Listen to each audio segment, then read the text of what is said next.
नमस्कार दोस्तों, आइए जानते हैं उत्तर प्रदेश से जुड़ी आज की बड़ी महत्वपूर्ण और काम की खबरें।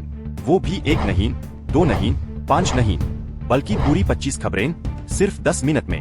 क्योंकि आप देख रहे हैं सुबह 6 बजे का सबसे भरोसेमंद चैनल 6 AM ब्रेकिंग, जो आपको बनाता है सबसे तेज और जागरूक नागरिक।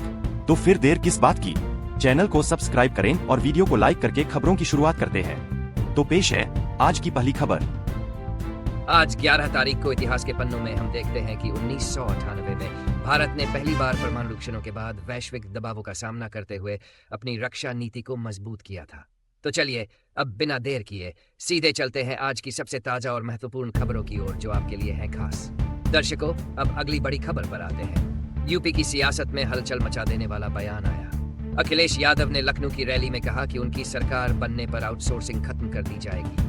उन्होंने आरोप लगाया कि ठेके की नौकरी से युवाओं के अधिकार छीने जा रहे हैं। योगी सरकार पर बेरोजगारी बढ़ाने का भी आरोप लगाया। इस बयान के बाद सियासी गलियारों में चर्चा तेज हो गई। अब सबकी नजरें भारतीय जनता पार्टी के जवाब पर टिकी है। अब मौसम की मार पर बात करते हैं। उत्तर प्रदेश के कई जिलों में बारिश ने हालात बिगाड़ दिए। मुजफ्फरनगर में हाईवे तालाब बन गया और महोबा के स्कूलों में पानी घुस गया।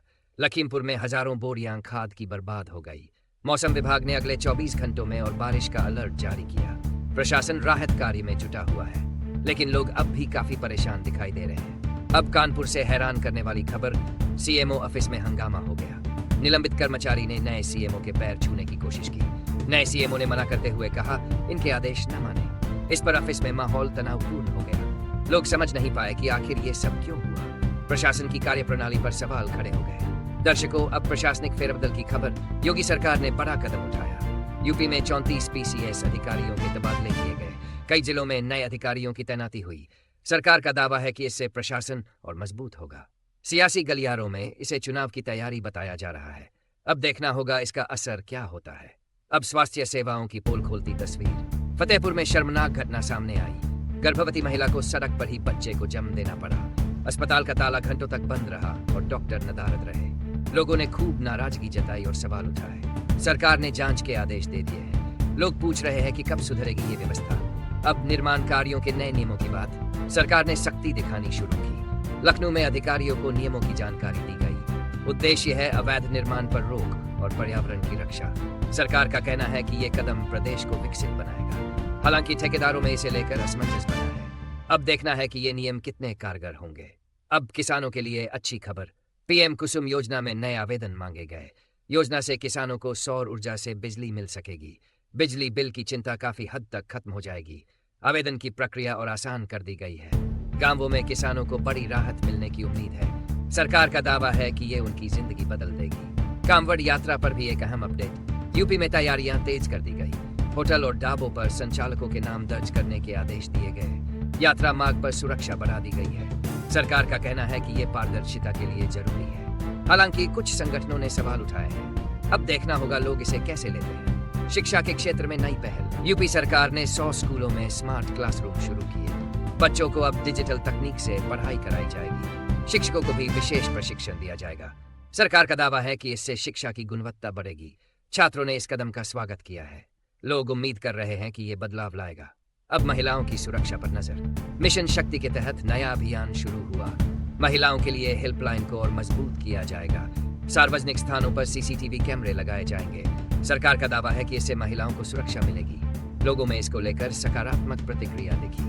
अब देखना है कि कितना असर होता है। अब रोजगार की दिशा में अच्छी खबर।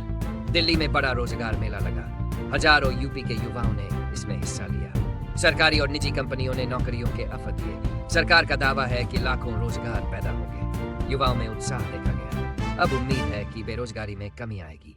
बिहार की सियासत पर अब एक नजर। राहुल गांधी ने बड़ा बयान दिया।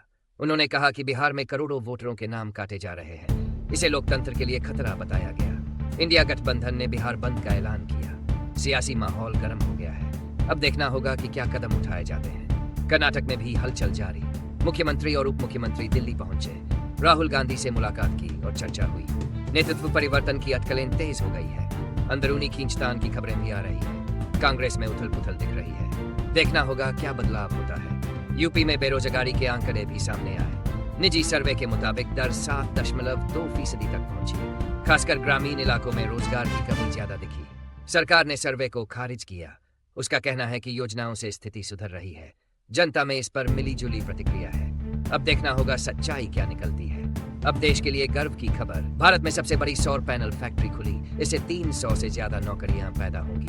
देश की आत्मनिर्भरता बढ़ेगी और आयात घटेगा। फैक्ट्री की क्षमता 24,000 मीट्रिक टन प्रति वर्ष है। मेक इन इंडिया को बढ़ावा मिलेगा। लोगों ने इसे ऐतिहासिक कदम बताया। अब गुरु पूर्णिमा के उल्लास की बात। यूपी के मंदिरों में हजारों लोग जुटे। गुरु वंदना और दान पुण्य के कार्यक्रम हुए। स्कूलों में शिक्षकों को सम्मानित किया गया। सरकार ने शिक्षकों के लिए नई योजनाओं की घोषणा की। लोगों ने पर्व को उत्साह से मनाया। ये शिक्षा के प्रति सम्मान को और बढ़ा रहा है। सामाजिक सुरक्षा पर केंद्र सरकार का बड़ा ऐलान। ESIC की 2 नई योजनाएं आई। ये योजनाएं अक्टूबर से लागू होंगी। पुराने विवाद सुलझाने और सेवाओं में सुधार पर जोर है। ग्रामीण इलाकों में स्वास्थ्य सेवाएं बढ़ाने का लक्ष्य। सरकार का दावा है कि ये गेम चेंजर साबित होगी। लोगों ने इस फैसले का स्वागत किया। खेल प्रेमियों के लिए भी खुशखबरी। लखनऊ में नई खेल अकादमी बनेगी। क्रिकेट, हॉकी और एथलेटिक्स पर खास ध्यान होगा। 50 करोड़ रुपए का बजट तय हुआ। सरकार का लक्ष्य अंतर्राष्ट्रीय स्तर पर युवाओं को तैयार करना है। खिलाड़ियों ने इसे सकारात्मक कदम बताया। अब देखना है कितनी प्रतिभाएं निखरती है। मुजफ्फरनगर से चौंकाने वाली घटना। बुजुर्ग महिला को डायन बताकर प्रताड़ित किया गया। लोगों ने उसे पीटा और मैला पिलाने की कोशिश की। पुलिस ने तुरंत कार्रवाई कर 5 लोगों को पकड़ा। सरकार ने सख्त कानून लाने का ऐलान किया। लोगों ने घटना की निंदा की। अब उम्मीद है कि कुरीतियों पर रोक लगेगी। आखिर में विज्ञान से जुड़ी बड़ी खबर। इसरो ने नया सैटेलाइट लॉन्च किया। ये सटीक मौसम पूर्वानुमान और आपदा प्रबंधन में मदद करेगा। वैज्ञानिकों ने इसे तकनीकी छलांग बताया। देश को इससे बड़ी राहत मिलने वाली है। मौसम विभाग की क्षमताएं बढ़ेंगी। लोगों ने इसरो की तारीफ की। अब एक बड़ी और राहत भरी खबर लेकर आए हैं उत्तर प्रदेश के युवाओं के लिए। प्रदेश के लाखों युवाओं को स्मार्टफोन देने की तैयारी एक बार फिर तेज हो गई है। मुख्यमंत्री योगी आदित्यनाथ जल्द ही इस पर अंतिम फैसला लेने वाले हैं। जानकारी के मुताबिक मुख्यमंत्री के फैसले के बाद युवाओं को करीब 10,000 रुपए की कीमत का स्मार्टफोन बांटा जाएगा, ताकि पढ़ाई और करियर में उन्हें तकनीकी मदद मिल सके। औद्योगिक विकास विभाग ने स्वामी विवेकानंद योजना के तहत टैबलेट और स्मार्टफोन वितरण के लिए प्रस्ताव भी तैयार कर लिया है। दरअसल पिछले महीने मंत्री नंद गोपाल नंदी ने विभाग की सुस्ती पर नाराजगी जताई थी और कहा था कि बजट होते हुए भी स्मार्टफोन नहीं बांटे गए, जिससे युवा निराश हो गए। सूत्रों के अनुसार पहले उच्च स्तर पर स्मार्टफोन बांटने की उपयोगिता पर ही सवाल उठे थे। इसी वजह से योजना धीमी पड़ गई थी। अब मुख्यमंत्री योगी और कैबिनेट तय करेगी कि युवाओं को स्मार्टफोन और टैबलेट दोनों दिए जाएंगे या सिर्फ टैबलेट का वितरण होगा। तो दोस्तों, ये थी आज की कुछ महत्वपूर्ण खबरें और जानकारियां जो आपके लिए बेहद उपयोगी साबित हो सकती हैं। ऐसी जानकारी आपको शायद और कहीं एक साथ न मिल सके। इसलिए रोज की ताजा खबरों के लिए हमारे चैनल को सब्सक्राइब जरूर करें और वीडियो को लाइक नहीं किया तो लाइक करें। साथ में अपने जिले का नाम कमेंट में लिखें ताकि आपके जिले से जुड़ी हर जानकारी आप तक पहुंच सके। धन्यवाद। जय हिंद, जय भारत।